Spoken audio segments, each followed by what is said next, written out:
warahmatullahi wabarakatuh. Alhamdulillah para sahabat, kita jumpa kembali dalam pembelajaran SHS, sukses, husnul khatimah dan surga.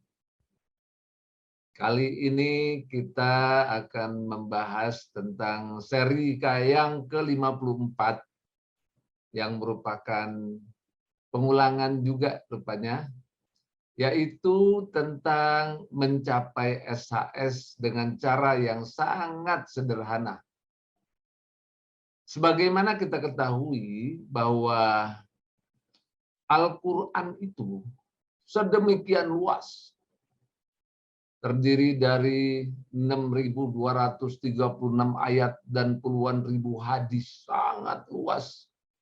Semua aspek kehidupan ada di dalam Al-Quran dan hadis itu. Aspek apa saja ada di dalamnya. Ada arahan di dalamnya, ada pedoman-pedoman di dalamnya, luar biasa. Bila kita ingin mempelajari Al-Quran dan hadis itu, saya kira, ya sampai kiamat pun kelihatannya tidak pernah selesai itu. Karena begitu dalamnya Al-Quran, begitu luasnya Al-Quran.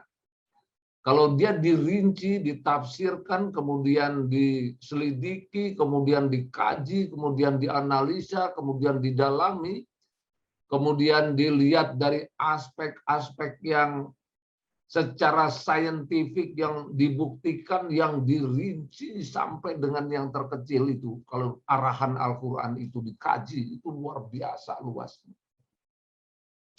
Dari sisi keilmuannya.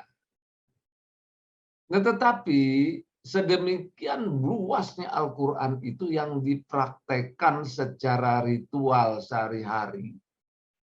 Ya, yang dipraktekkan dalam kehidupan sehari-hari. Itu yang rutin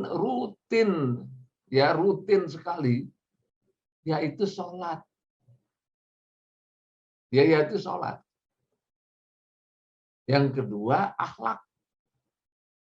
Yang rutin dipraktekkan secara ritualnya sholat, yang dipraktekkan dalam kehidupan sehari-harinya akhlak. Cuman dua itu. Nah, ini para sahabat yang perlu kita pahami kembali, kita ulang lagi, kita kaji kembali. Nah, kalau yang dua ini tidak dilakukan, ya akhlak mulia itu maksudnya akhlak mulia. Ya, kalau yang dua ini tidak ada dalam belajar agama Islam ini, maka hampir-hampir itu orang melihat hanya pengetahuan Islam saja, keberagamaan Islam itu sendiri, praktek keislaman itu hampir-hampir nggak ada tuh.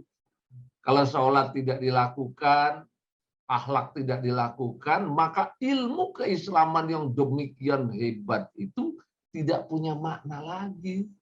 Tidak ada artinya lagi kalau yang dua ini tidak dilakukan.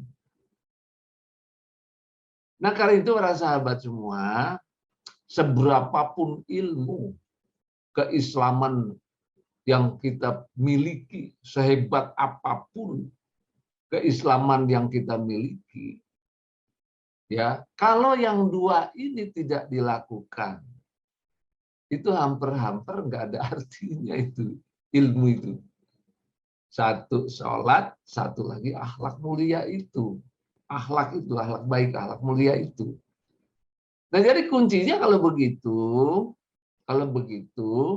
nah kita ini dalam kehidupan ini, kalau mempraktekkan agama, kita fokus yang dua itu, kita perbagus, kita perbaiki, kita percantik, kita tampilkan dalam kehidupan itu. Kualitasnya selalu kita tingkatkan yang dua ini. Yang dua ini, satu sholat, satu akhlak. Kualitasnya keduanya kita tingkatkan terus. Nah, secara prinsipil ya yang kita lihat di hadis-hadis pun demikian, bahwa ternyata kunci surga itu ada di yang dua ini.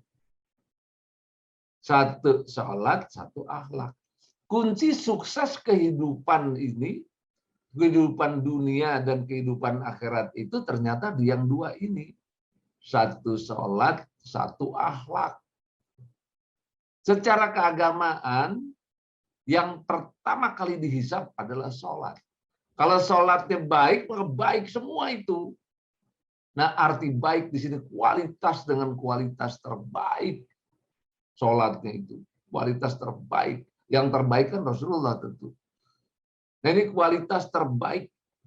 Kita selalu tingkatkan sampai akhir hayat. Begitu juga orang-orang yang masuk dalam surga itu tidak ada itu yang akhlaknya hina. Misalnya orang kafir, orang munafik, orang musyrik, orang fasik itu tidak bisa masuk surga. Itu akhlaknya hina.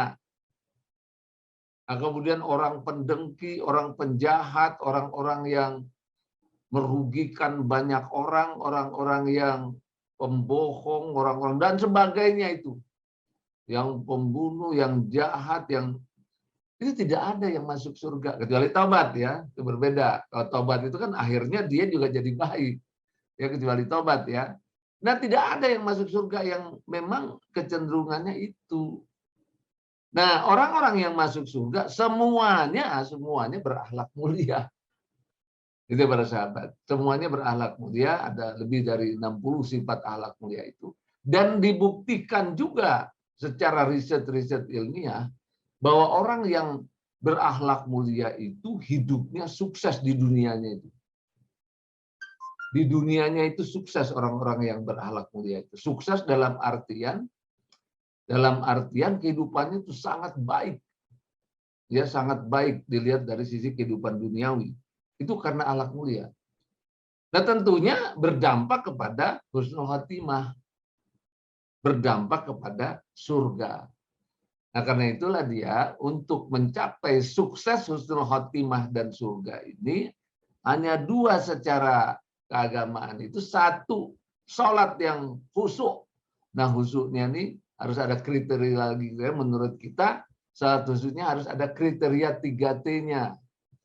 Ya, 3T-nya itu kriterianya adalah tumakninah, tafakur, tadabbur, dan akhlaknya akhlak mulia. Itu ada 60 lebih sifat akhlak mulia yang membuat kita masuk ke dalam surga. Karena orang-orang yang ada di dalam surga itu semuanya orang berakhlak mulia, semuanya. Nah, karena itu kita fokus keberagaman ini pada dua fokus ini, yaitu sholat yang khusyuk, metodenya itu 3T, salah satu kriterianya itu harus ada ya kriteria 3T itu, dan yang kedua adalah akhlak mulia.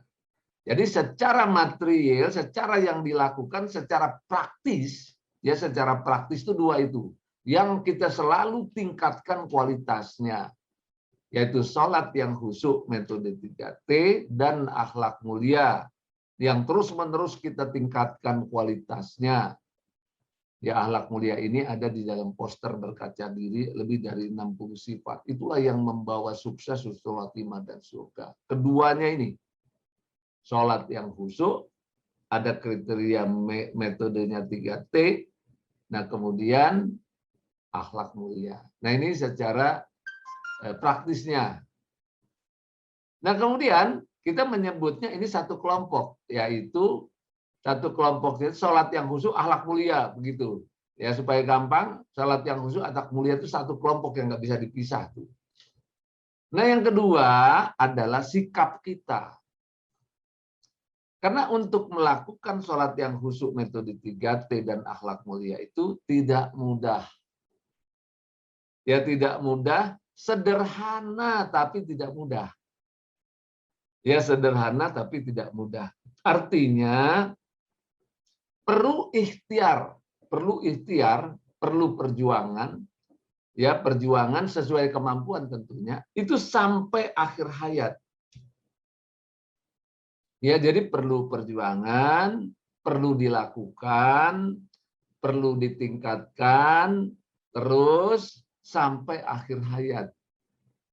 Nah, ini sangat sederhana, tetapi perlu perjuangan, perlu ikhtiar, perlu usaha yang terus-menerus sampai akhir hayat. Ya, nah ini ikhtiar atau perjuangan itu harus dibarengi dengan kesabaran dan istiqomah. Sabar, kita harus sabar betul itu. Ngadepinnya harus sabar, sabarnya itu sabar sampai akhir hayat. Sabar itu maksudnya, yang maksud sabar ini adalah yang disebut dengan tangguh, ya, tangguh. Sabar itu tangguh. Ya. Sabar itu tangguh, tahan uji dan gigih. Tidak emosional, tidak tergesa-gesa, dan dalam keadaan tenang. Nah, itu. Selalu berusaha untuk sabar. Artinya berusaha untuk tenang, berusaha untuk tangguh, berusaha untuk tahan uji, berusaha untuk gigih, tidak emosional, tidak tergesa-gesa. Nah ini kira-kira sabar itu begitu kondisinya. Nah itu dilakukan terus sampai akhir hayat. Nah kemudian perlu istiqomah. Ya istiqomah itu tidak akan pernah berhenti sampai akhir hayat. Atau terus menerus kita lakukan itu sampai akhir hayat. Ya sampai akhir hayat. Nah karena dua inilah yang kita pakai di dalam mencapai yang namanya sukses, husnul khotimah dan surga. Ya caranya sederhana, hanya dua. Ya sederhana hanya dua. Prakteknya sholat khusyuk metode 3T selalu ditingkatkan.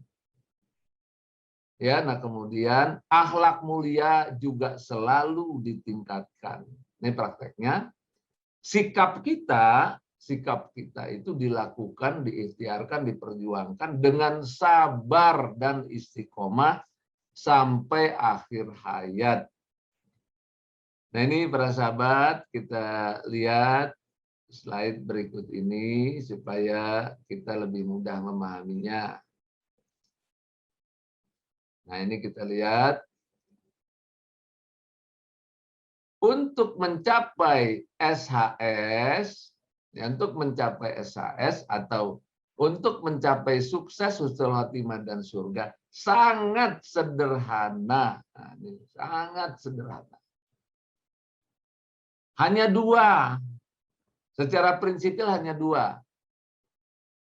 Ya, yang dilakukan setiap hari, tiap hari itu dilakukan, yaitu tingkatkan kualitas sholat khusyuk 3T, atau kita bilang metodenya 3T, itu makninah, tafakur, tadabbur. Salah satu kriterianya itu gitu.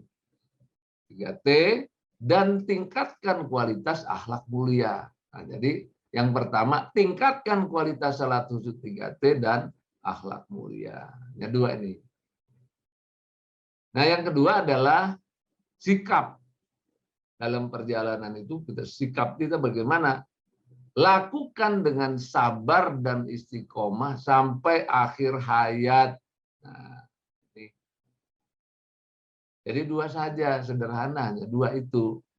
Nah, sabar artinya tangguh, tahan uji, gigih, tidak emosional, tidak tergesa-gesa. Artinya kalau sudah tidak emosional, tidak tergesa-gesa, artinya tenang. Ya tenang pikirannya, tenang jiwanya, tenang gerakannya, tenang perilakunya itu tenang. Nah ini gini, tangguh. Nah istiqomah artinya tidak berhenti sampai akhir hayat. Melakukan yang dua ini, ya yang dua salat khusyuk 3T dan akhlak tidak pernah berhenti sampai akhir hayat dengan sikap sabar dan istiqomah sampai akhir hayat. Nah ini para sahabat, kesimpulannya kalau kita ingin mencapai sukses, husnul khotimah dan surga sangat sederhana, yaitu hanya dua. Jadi hanya dua saja. Ya, yaitu yang pertama adalah selalu meningkatkan sholat yang khusyuk metode 3T dan tingkatkan kualitas akhlak mulia. Yang kedua, sikap kita lakukan dengan sabar dan istiqomah sampai akhir hayat. Nah ini para sahabat, mudah-mudahan bermanfaat. Assalamualaikum warahmatullahi wabarakatuh.